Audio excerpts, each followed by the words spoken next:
하나님 말씀 고린도전서 15장 1절로 10절의 말씀, 고린도전서 15장 1절로 10절까지입니다. 함께 읽겠습니다. 형제들아, 내가 너희에게 전한 복음을 너희에게 알게 하노니 이는 너희가 받은 것이요 또 그 가운데 선 것이라. 너희가 만일 내가 전한 그 말을 굳게 지키고 헛되이 믿지 아니하였으면 그로 말미암아 구원을 받으리라.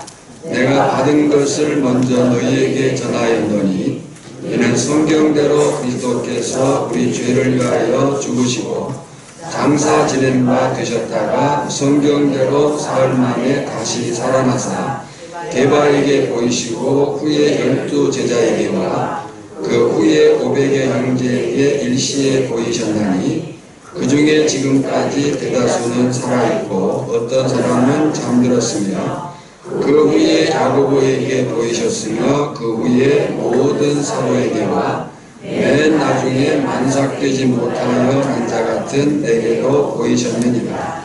나는 사도 중에 가장 작은 자라. 나는 하나님의 교회를 박해하였으므로 사도라 칭함받기를 감당하지 못할 자니라.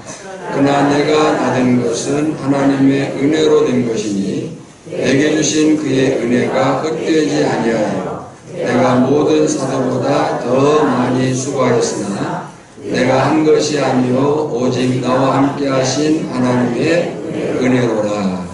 아멘. 모든 성경은 성령의 감동으로 기록된 하나님의 말씀임을 믿습니다. 아멘. 우리 옆사람과 인사합시다. 예수님이 다시 사셨습니다. 우리도 다시 살게 될 줄 믿습니다. 아멘.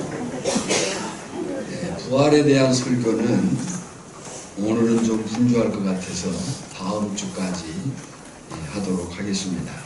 오늘은 고린도전서 15장 1절로 11절을 중심해서 부활의 신앙, 부활의 은혜라는 제목하에 함께 은혜를 나누고자 합니다.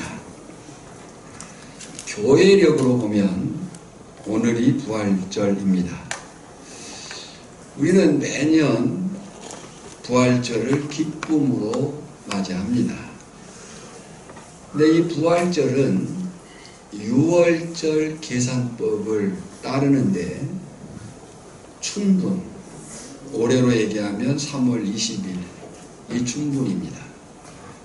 그 춘분 다음에 오는 첫 음력 15일이 지난 후 첫 주일이 부활절입니다.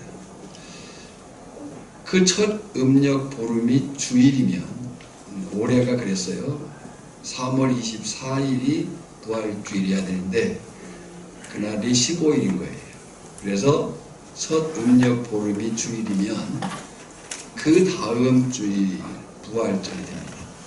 그래서 오늘 3월 31일이 부활절이 되는데 그 부활절로부터 주일을 제외하고 40일을 거슬러 올라가면 수요일인데 그날이 사순절이 시작되는 날이에요. 2월 14일이 사순절이 시작되는 제예수요일이에요. 왜 제예수요일이냐라고 할 때 당시 그들은 종려나무 가지를 태워 제를 이마에 십자가를 그으면서 제를 붙였어요. 그리고 이 사순절은 AD 325년 니케아 공회에서 이제 시작이 됩니다. 그러나 이 사순절은 종교개혁자들에 의해서 폐지됩니다. 종교개혁자들은 이 사순절을 지키지 않기로 합니다. 그래서 개혁주의 신학을 따르는 교회는 굳이 사순절기를 따라 행하지 않습니다. 천주교와 또 일부 교단의 교회들이 사순절을 지키기는 해요. 그것이 잘못되었다거나 비판할 이유는 없습니다. 다만 예장합동인 우리 교단은 제84회 총회에서 사순절은 종교개혁으로 인해 폐지된 것으로 보고 지키지 않기로 결의를 했고, 제103회 총회에서는 84회 총회에서 사순절을 폐지한 것을 얘기하면서 재확인하면서 사순절이란 말을 사용하지 않기로 했습니다. 말씀드린 대로 사순절을 지키느냐 안 지키느냐는 우리가 비판의 문제는 아니에요. 지킨다고 해서 비판할 것도 없고 또 안 지킨다는 것이 옳다는 얘기만은 아니에요. 다만 그 이유를 켈빈은 그의 저서 기독교 강요에서 자칫 이 사순절이 행위 구원이 이야기될 수 있고 또 미신적일 수 있는 요소들, 그리고 외식과 형식이 될 수 있는, 그래서 당시 사순절 이전에, 그러니까 예수님이 40일 금식한 사실을 기억으로 해서 이제 사순절을 지키는 건데, 그 사순절을 시작하면 이제 금식, 육식을 못하게 되니까 사육제가 생겼어요. 요즘으로 얘기하자면 카니발, 각 축제들이 생긴 거예요.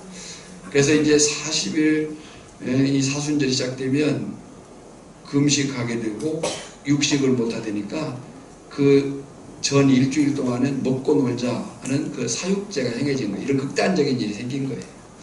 자, 그런 일들로 인해서 이제 오히려 우리에게는 이 절기, 어떤 특별한 절기를 지키지 않아도 양심의 주인이신 하나님 앞에서 매일매일 십자가의 빛 아래 살아가는 것이 중요하다는 강조를 하게 된 거죠. 더 중요한 이유는 사순절이 성경에 규정되어 있지 않다는 것이고, 사실 부활절은 매년 날짜가 바뀌고 있잖아요. 그러니까 그 부활절의 강조가 있는 것이 아니고 부활의 강조가 있음을 우리가 알아야 될 것 같습니다. 여러분, 부활은 기독교 진리의 핵심이고, 구원받은 우리에게는 부활신앙으로 하루를 또 매일을 살아가는 것이 대단히 중요합니다. 기독교 진리의 핵심인 부활. 구원받은 우리도 부활될 그 소망을 가지고 매일매일을 살아가는 것이 중요하겠다, 그런 이야기예요. 왜 그런가 하면 그것은 예수 그리스도의 부활만이 아니라 우리 자신들도, 저나 여러분도 장차 주님께서 재림하실 그날에 반드시 부활할 것을 믿기 때문임을 믿습니다. 그리고 부활의 신앙은 과거적인 사건만도 아닙니다. 그렇다고 미래적인 사건만도 아니라 부활의 신앙은 현재의 사건이에요. 요한복음 11장 25절 26절에 보면 예수께서 이르시되 나는 부활이요 생명이니 나를 믿는 자는 죽어도 살겠고 무릇 살아서 나를 믿는 자는 영원히 죽지 아니하리니 그랬어요. 그러니까 부활의 사건은 과거적인 사건으로 그치는 것도 아니고 미래의 소망의 문제만이 아니고 현재 지금 그 부활의 신앙을 가지고 사는 것이 중요하다, 그런 얘기죠. 그래서 부활의 신앙을 소유한 자와 그렇지 못한 자의 생활을 보면 큰 차이를 가집니다. 때문에 부활의 신앙을 올바로 갖는다는 것은 매우 중요하고, 그 부활의 신앙은 그 사람의 삶의 태도와 그 사람의 삶의 질을 결정할 겁니다. 오늘 본문을 통해서 바울은 이런 얘기를 합니다. 먼저 1절로 2절에 보면 자신이 전파한 복음과 그 복음을 믿는 자는 구원을 얻는다라고 말합니다. 1절과 2절 읽어보겠습니다. 형제들아, 내가 너희에게 전한 복음을 너희에게 알게 하노니 이는 너희가 받은 것이요 또 그 가운데 선 것이다. 너희가 만일 내가 전한 그 말을 굳게 지키고 헛되이 믿지 아니하였으면 그로 말미암아 구원을 받으리라 그랬습니다. 다음으로 3절 상반절에 보면 그 복음은 자신이 받고 믿어 전한 것이다 라고 밝혀요. 3절 상반절에 내가 받은 것을 먼저 너희에게 전하였노니 그랬어요. 바울이 먼저 받고 믿은 그 복음을 전하였다. 그 다음에 3절 중간절부터 7절에 보면 복음의 핵심이신 그리스도의 죽으심과 부활하심, 그리고 그 복음의 증인들을 말합니다. 만약에 예수님의 부활의 사건이 거짓이거나 또 어떤 잘못된 것이라고 한다면 그에 대한 이야기는 아마 그때 이야기로 그쳤을 수 있어요. 그러나 그 부활이 확실하고 분명하기 때문에 그 부활에 대한 증인들이 있다라고 얘기를 하는 거죠. 읽어보겠습니다. 이는 성경대로 그리스도께서 우리 죄를 위하여 죽으시고 장사 지낸 바 되셨다가 성경대로 사흘 만에 다시 살아나사 게바에게 보이시고 후에 12 제자에게와 그 후에 500여 형제에게 일시에 보이셨나니 그 중에 지금까지 대다수는 살아있고 어떤 사람은 잠들었으며 그 후에 야고보에게 보이셨으며 그 후에 모든 사도에게 와. 그러니까 부활의 역사적 그 사실성, 역사적 사건, 그것이 거짓이었다면 아마 그 당시 잠깐의 어떤 일들로 그쳤겠지만 그 부활이 확실하고 분명하기 때문에 증인들이 있었다. 그들이 지금도 살아있다라고 이야기를 하는 거예요. 그리고 이제 끝으로 8절로 10절에서 바울은 자신에게도 나타난 주의 은혜다라고 이야기를 해요. 8절로 10절 읽을까요? 맨 나중에 만삭되지 못하여 난 자 같은 내게도 보이셨느니라. 나는 사도 중에 가장 작은 자라. 나는 하나님의 교회를 박해하였으므로 사도라 칭함받기를 감당하지 못할 자니라. 그러나 내가 나된 것은 하나님의 은혜로 된 것이니 내게 주신 그의 은혜가 헛되지 아니하여 내가 모든 사도보다 더 많이 수고하였으나 내가 한 것이 아니요 오직 나와 함께 하신 하나님의 은혜로다 그랬어요. 이런 사실 가운데 오늘 저는 2024년 부활절을 지내면서 바울뿐만 아니라 부활의 신앙, 부활의 은혜 안에 살게 된 우리가, 저나 여러분이 어떤 삶의 자세, 어떤 삶의 모습을 가져야 하는가를 통해서 함께 은혜를 나누고자 합니다. 여러분, 부활의 신앙, 부활의 은혜 안에 살게 된 우리가 가져야 될 삶의 자세, 삶의 모습이 무엇이어야 되겠습니까? 첫째는 감사와 겸손으로 살아야 될 줄 압니다. 여러분, 오늘 우리가 원래 어떤 사람들이었는가를 잊어버리면 안 됩니다. 오늘 저나 여러분은 죄 안에 있었다라고 얘기를 해요. 약할 뿐만 아니라 악했다고 얘기를 하는 거예요.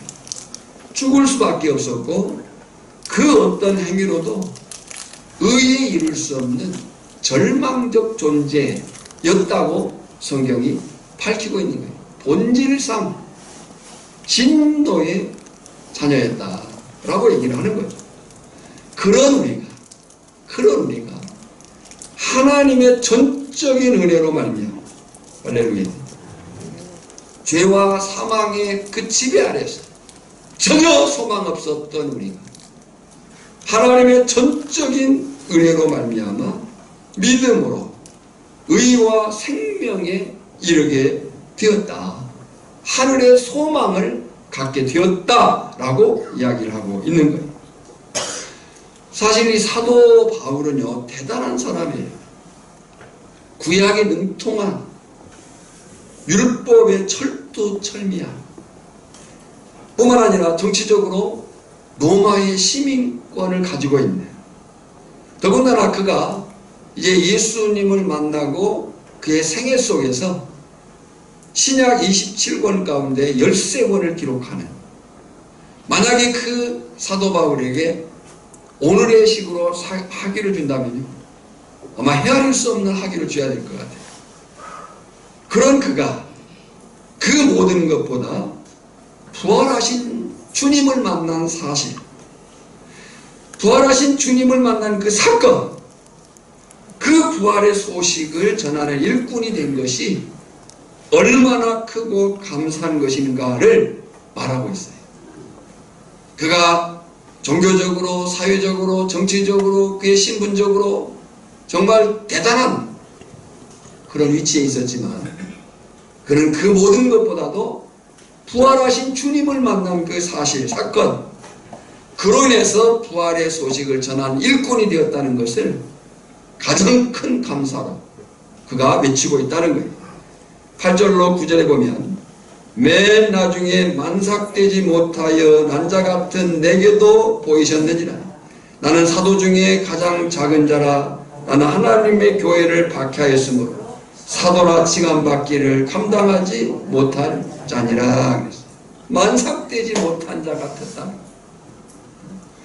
사도 바울이 앞에서 말한 것처럼 대단한 여러의 위치에 있었지만 예수님을, 부활하신 예수님을 만난 그는 자신이 만삭되지도 못한 자 같았다라고 얘기를 해요. 뿐만 아니라 더 많은 사도들보다의 수고가 있었지만 사도 중에 가장 작은 자다. 사도라 칭함받기를 감당하지 못하겠다. 이렇게 얘기를 합니다. 여러분, 하나님의 은혜, 부활의 은혜를 경험한 사람의 삶의 특징은 모든 것에 감사하게 되고 삶의 자세가 겸손하게 되어야 될 줄 믿습니다. 왜 그렇습니까? 사실 우리가 구원받은 것만 또 감사한데 죄와 사망의 그 집의 권세 아래 멸망의 자리에서 구원받은 것만 또 감사한데 그런 우리에게 일을 맡겨서 직분 맡겨서 사명까지 갖게 하셨다는 사실에 우리는 겸손히 감사함으로 나아가야 될 줄 믿습니다. 두 번째, 부활의 신앙, 부활의 은혜 안에 살게 된 우리가 가져야 될 삶의 자세, 삶의 모습이 무엇이어야 되겠는가라고 할 때 하나님께만 영광 돌리기를 힘쓰며 살아라는 거예요. 부활하신 주님을 만난 바울은 앞에서 본 대로 자신을 참으로 부끄럽고 보잘것없는 사람으로 여겼어요. 그러나 사도 바울이 부활하신 주님을 만나고 자신을 그렇게 부끄럽고 보잘것없는 사람으로 여겼지만 그러나 그 위에 하나님의 은혜가 덧입혀졌을 때 그는 자신이 결코 무익한 존재로 남아있을 수 없음을 깨닫습니다. 그리고 자신이 덧입은 하나님의 은혜를 헛되지 않게 하기 위해서 그 누구보다도 더 많이 수고했다는 거예요. 10절 한번 읽어볼까요? 그러나 나의 나된 것은 하나님의 은혜로 된 것이니 내게 주신 그의 은혜가 헛되지 아니하여 내가 모든 사도보다 더 많이 수고하였으나 내가 한 것이 아니요 오직 나와 함께 하신 하나님의 은혜로다 그랬어요. 나의 나된 것은 하나님의 은혜로 된 것이니 그랬어요. 한번 따라 합시다. 나의 나된 것은 내가 지금 이 자리에 있는 것은 하나님의 은혜로 된 일을 믿습니다. 내가 나된 것은 하나님의 은혜로 된 것이니 그랬어요. 여러분, 그 은혜로 되었다고 할 때 이제 그것으로 끝이 아니잖아요. 그 다음 말씀이 뭐예요? 내게 주신 그의 은혜가 헛되지 아니하여. 은혜가 헛되지 않게 하기 위해서 여러분, 저나 여러분이 예수 그리스도를 구주와 주님으로부터 구원에 이른 줄 믿습니다. 거기에 끝나는 게 아니에요. 그 구원을 확인한다고 할 때에, 그 구원을 확신한다고 할 때에 우리에게는 그 은혜에 부합한 삶이 요구되는 거예요. 내게 주신 그의 은혜가 헛되지 아니하여 내가 모든 사도보다 더 많이 수고하였으나 그래서 실제로 사도 바울은 다른 그 어떤 사도들, 물론 예수님 이후 이제 나머지 사도들도 다 활동했을 거예요. 순교하는 사람도 있고 또 선교사에게 각자의 위치에서 그것이 이제 공동서신에 나오잖아요. 그러나 그 모든 사도보다도 사도 바울의 수고를 우리는 사도행전과 서신서들을 통해서 보게 되는 거예요. 1, 2차, 3차, 4차 그 이후에 이 사도 바울의 선교사에게 그 수고들 정말 그 애끓는 수고들을 우리가 보게 되는 거예요. 그 과정 속에서 서신서들을 보내고 각 교회들을 세우고 내가 모든 사도보다 더 많이 수고하였으나 오늘 저나 여러분이 하나님께로부터 받은 은혜에 감사와 겸손이 있기를 주님의 이름으로 축복합니다. 그러나 단지 우리의 삶은 거기서 그치는 게 아니에요. 그 감사와 겸손이 하나님의 영광을 위해서 더욱 힘쓰는 삶으로 나타나야 될 것 같습니다. 그리고 이제 사도 바울이 10절에서 뭐라고 해요? 더 많이 수고하였으나 내가 한 것이 아니요 오직 나와 함께 하신 하나님의 은혜로다. 그래서 하나님의 은혜입니다. 그래서 여러분 예수님을 믿습니까? 구원을 받았다고 성경이 확인시켜 줍니다. 구원을 받았습니까? 겸손하고 감사한 삶을 사시기를 소망합니다. 뿐만 아니라 그 감사와 겸손이 하나님의 영광을 위한 더욱 큰 수고가 되기를 원합니다. 그리고 그 수고한 후에 이렇게 고백을 하셔야 돼요. 하나님의 은혜였습니다. 최선을 다해서 또 수고하고 또 수고한다 할지라도 누구에게 나 알아두라고 할 필요도 없어요. 누가 알아주지 않는다고 서운할 것도 없어요. 광고할 것도 없고 서운할 것도 없어요. 우리가 주를 위해서 최선의 수고를 다하지만 우리의 마지막 결론의 고백은 뭐예요? 하나님의 은혜였습니다. 하나님이 알아주시면 되는 거예요. 그래서 사도 바울은 남은 생애 동안 그 은혜를 힘입어 하나님께 영광을 돌리며 살기를 죽기까지 힘썼습니다. 로마서 14장 8절에 보면 우리가 살아도 주를 위하여 살고 죽어도 주를 위하여 죽나 그러므로 사나 죽으나 우리가 주의 것이로다. 그래서 우리가 사나 죽으나 누구의 것이에요? 주님의 것이라는 거예요. 죽어도 주를 위하여 죽나니 그러므로 사나 죽으나 우리가 주의 것이로다. 또 사도행전 20장 24절에 보면 내가 달려갈 길과 주 예수께 받은 사명 곧 하나님의 은혜의 복음을 증언하는 일을 마치려 하면 나의 생명조차 조금도 귀한 것으로 여기지 아니하노라. 여러분 인간에게서 생명이 얼마나 소중해요. 그러나 복음을 증언하는 일을 마치려 하면은 하나님의 영광을 위해서 복음의 증인으로 그 사는 일을 위해서는 생명도 귀한 것으로 여기지 않겠다는 거예요. 자신의 부족을 인정하는 것만으로는 겸손이 아닙니다. 물론 겸손하다고 할 때 자신의 부족을 인정해야 되죠. 그러나 자신의 부족을 인정하는 것만으로는 겸손이 아니에요. 잘못하면 그것은 비굴이 될 수 있고 자기 연민이 될 수 있어요. 참된 겸손은 자신은 부족해서 무익하지만 하나님의 은혜만 있으면 유익한 존재가 될 수 있음을 아는 거예요. 그러니까 참된 겸손은 비굴이 아니에요. 용기예요. 어떤 용기예요? 하나님의 은혜 안에 살겠다고 하는 용기가 되는 거예요. 그럴 때 그 사람이 충성되고 영광된 삶을 살게 될 줄 믿거니와 오늘 2024년 부활절에 저나 여러분이 다시 한번 이 말씀 앞에 다짐하고 부활의 증인으로서 살아가는 거룩함이 있기를 주님의 이름으로 축원합니다.